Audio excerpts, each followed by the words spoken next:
حضرت یہ بھی ارشاد فرمائیے کہ رمضان مبارک میں کون سے وظائف جو ہیں وہ پڑھے جائیں؟ ظاہر اتنا مقدس بابرکت مہینہ ہے کہ جب ہم اس کی تیاری کر رہے ہیں، خاص طور پر روحانی تیاری، تو روحانیت کا ہم نے بزرگوں سے یہ بھی سنا کہ روحانیت کا موسم بہار ہے۔ بے شک۔ تو پھر کون سے ایسے وظائف پڑھے جائیں کہ جس سے وہ برکتیں اور رحمتیں جو ہیں وہ زیادہ حاصل ہو سکیں؟ دیکھیے، وظائف کا جہاں تک تعلق ہے، سب سے بڑا وظیفہ تلاوت قرآن۔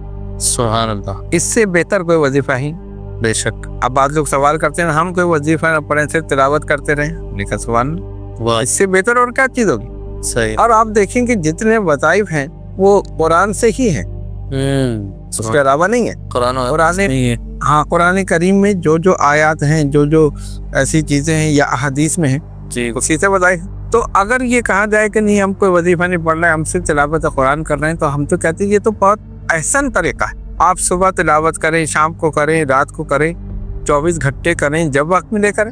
سبحان کہ اس میں اگر ایک لفظ پر 10 نیکی ہے تو رمضان میں تو دگنا ہے۔ واہ، پھر آپ اندازہ کر لیں کہ ہر لفظ پر کتنی نیکیاں ہوں۔ سبحان۔ اچھا، پھر دوسرے یہ ہے، کچھ لوگ ایسے ہیں، بلکہ اکثریت ایسوں کی بھی ہوتی ہے کہ جو جن کو ٹائم نہیں ملتا تلاوت قرآن کا، یا جیسے ہم نے کہا کہ ایک کلام مکمل کریں، وہ نہیں۔ جی، اس کے لیے ہم نے چند وظائف رکھے ہیں، اور وہ عشرے کے حساب سے ہیں۔ اچھا، ہر عشرے کے جو ہے الگ الگ۔ ہر جیسے 3 عشرے ہیں نا، جی، تو پہلے عشرے میں لا الہ الا انت سبحانک انی کنت من الظالمین، صحیح، آیت کریم ٹھیک، مشہور ہے۔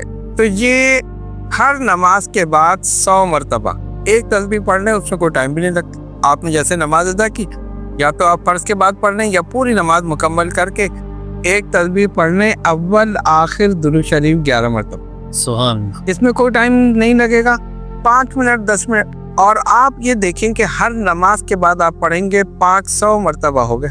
واہ واہ، 5 نمازیں ہیں نا، 100 مرتبہ، تو ہر نماز کے بعد 100 دفعہ پڑھا، 500 ہو گئے۔ صحیح۔ دوسرے عشرے میں استغفر اللہ ربی من کل ذنب واتوب الیہ، ہر نماز کے بعد 100 مرتبہ، صحیح، اول آخر درود شریف 11 مرتبہ۔ اگر کوئی ڈبل پڑھے تو 1000 ہو جائے۔ جی، اور استغفار کی فضیلت یہ ہے کہ حدیث شریف کے مطابق فرمایا سرکار نے تمہارے دلوں سے پالش ہے۔ سبحان۔ جیسے لوہے پہ زنگ لگتا ہے، آپ اسے صاف کرتے ہیں، پھر پالش کرتے ہیں، چمک پیدا ہوتی۔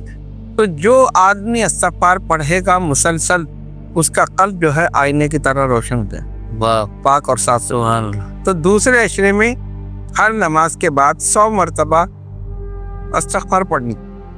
اب آیا آخری عشرہ، یہ بڑا برکت والا ہے، ویسے تو پورا مہینہ ہی ہے۔ اس کی وجہ کیا ہے کہ اس میں مقدس راتیں ہیں، 21ویں سے لے کر 29ویں تک تلاش کرو شب قدر، ایک رات گزار دی 1000 مہینوں سے بڑھ کر ثواب۔ سبحان۔ کتنی بڑی بات۔ تو اس میں ہے ربنا آتنا فی الدنیا حسنۃ وفی الآخرۃ حسنۃ وقنا عذاب النار، ہر نماز کے بعد 100 مرتبہ۔ یعنی ہم نے تعداد ایسی رکھی ہے کہ آدمی آرام سے پڑھ سکتا ہے، مرد عورت، جو بالغ بچے ہیں سمجھدار، وہ بھی پڑھ رہی ہے۔ اچھا، یہ دو ایسی ہے کہ تقریباً ہر ایک کو یاد ہوتی۔ تو یہ 3 عشروں کے وظائف ہیں، اور ہر نماز کے بعد 100 مرتبہ پڑھیں۔